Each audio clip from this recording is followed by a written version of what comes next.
Semangat pagi. Semoga teman-teman sehat selalu ya. Kembali lagi bersama saya Mekanik Phil. Dalam video ini saya akan sedikit sharing tentang produk knowledge auto loop tipe rotary pump. Untuk yang pertama ada G2 Pulse Lubrication Controller. Controller ini berfungsi mengatur kapan pompa akan bekerja, kemudian menjadi safety untuk komponen ketika terjadi masalah pada sistem. Dia akan mematikan arus untuk ke solenoid, kemudian mengatur kapan waktu pompa akan bekerja kembali. Untuk langkah piston pompa atau cycle time ini tidak diatur oleh controller karena ini tipe pompa rotary. Dia menggunakan setting pressure dan setting flow pada blok manifold. Untuk timer G2 auto loop ini dilengkapi dengan dial untuk melakukan proses setting, kemudian dilengkapi dengan tombol E button untuk run atau pause, kemudian dilengkapi dengan fuse untuk mengamankan timer ketika terjadi short circuit. Selanjutnya ada grease tank yang berfungsi sebagai tempat untuk grease. Kemudian ini adalah port supply pengisian grease tank.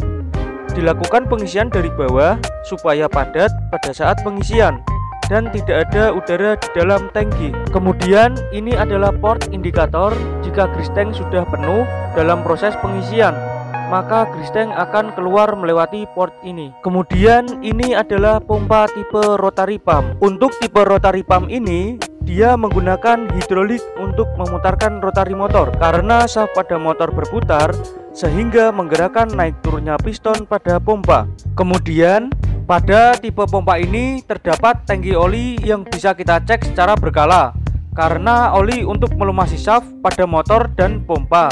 Selanjutnya ada blok manifold yang berfungsi sebagai jalur untuk membuka dan menutup arah aliran oli yang menuju ke rotary motor hidrolik yang diatur oleh solenoid. Apa sih yang dimaksud dengan 10:1 pada nameplate blok manifold?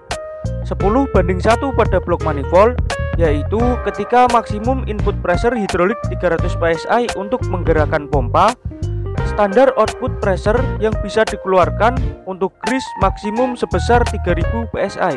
Kemudian di sini ada hose supply yang menuju ke blok manifold. Kemudian di sini ada hose yang menuju ke fan valve. Dia berfungsi untuk menekan spring pada fan valve ketika pompa bekerja dan menutup return tank sehingga grease fokus menuju ke masing-masing injektor. Selanjutnya di sini ada hose untuk return to tank. Kemudian di sini ada solenoid. Solenoid valve ini digunakan untuk mengontrol hidrolik pump. Kemudian di sini ada flow regulator valve yang berfungsi untuk mengatur kecepatan cycle time pompa yang terletak satu sisi dengan port supply pada blok manifold. Kemudian di sini ada pressure relief valve yang berfungsi untuk membatasi pressure hidrolik pada pompa yang terletak di samping port fan valve pada blok manifold. Kemudian di sini ada rotary motor hidrolik yang berfungsi untuk menggerakkan naik turunnya piston karena motor yang berputar satu shaft dengan pompa sehingga menyebabkan gaya naik turun pada piston. Kemudian di sini ada check valve terletak pada output pompa. Check valve pada output pompa berfungsi agar tekanan pada sisi discharge tidak mengganggu pergerakan fireball di dalam grease pump.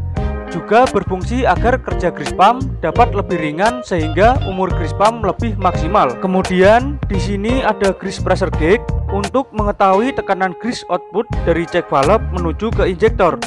Untuk standar pressure grease minimal 1800 psi, maksimal 3500 psi. Selanjutnya di sini ada pressure switch. Pressure switch berfungsi untuk memutus hubungkan aliran sensor ke timer sebagai penanda pressure telah atau belum tercapai. Untuk pressure switch ini kita gunakan saja yang bawah karena yang kita butuhkan adalah normally open. Kemudian di sini ada hydraulic pressure gauge. Hydraulic pressure gauge untuk mengetahui tekanan oli penggerak reciprocating pump. Untuk standar pressure hidrolik pump di angka 300 sampai 400 psi. Kemudian di sini ada fan valve. Fan valve berfungsi sebagai menutup jalur grease ke tank pada saat posisi aktif, kemudian membuka jalur grease ke tank pada saat posisi pause.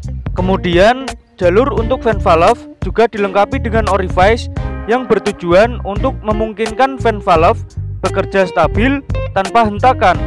Selanjutnya, di sini ada safety unloader relief valve terletak pada bagian bawah fan valve yang berfungsi untuk membuka jika tekanan di dalam jalur grease meningkat hingga 4000 psi. Jika valve ini terbuka, maka grease akan mengalir keluar. Kemudian di sini ada hose grease untuk supply ke injektor. Kemudian di sini ada injektor grease. Ini adalah jenis injektor SL1. Injektor berfungsi untuk mendistribusikan grease ke masing-masing poin. Untuk masing-masing distributor bisa diadjust berbeda jumlah grease keluarnya sesuai dengan kebutuhan masing-masing poin. Cukup sekian dan terima kasih. Semoga video ini dapat bermanfaat. Selalu dukung channel ini dengan cara like, komen, dan subscribe.